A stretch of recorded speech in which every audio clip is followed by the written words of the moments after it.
আমার ছাদ বাগানের আরও একটি সুন্দর ভিডিওতে সকলকে জানাই ওয়েলকাম। দেখো, সেই যে মর্নিং ওয়াক করতে গিয়ে জুঁই ফুলের গাছটা তুলে নিয়ে এসেছিলাম, পটিংয়ের ভিডিও তোমাদের দেখিয়েছিলাম। দেখো, দুটো গাছ বসিয়েছিলাম, তার মধ্যে একটা গাছ কত সুন্দর গ্রোথ হয়েছে আর একটা একদম পচে গেছে। প্রথম দিকের শুরুতেই একটু গ্রোথ হয়েছিল, দুটো একটা পাতাও বেরিয়েছিল, তারপর হঠাৎ কি হলো জানি না, গাছটা মারা গেল। চলো সেই মাটিতেই আমি আজকে আরও একটি গাছের পটিং করব। মাটিটা ভালো করে একটু খুঁড়ে নিলাম, তারপর বসিয়ে দিলাম এই ছোট্ট শিউলি ফুলের চারাটা। কারণ বর্ষার পরই আসবে শরৎকাল, আর শরৎ মানে সবার প্রথমে যেটা মনে আসে সেটা হচ্ছে শিউলি ফুল।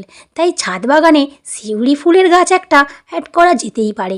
হয়তো গাছটা থেকে আমি এবছরই ফুল পাবো না, কারণ গাছটা খুবই ছোট। প্রথমে একটু ঝাঁকালো করব, তারপর এখান থেকে ফুল নেব। চলো আজ তবে আসি, টাটা।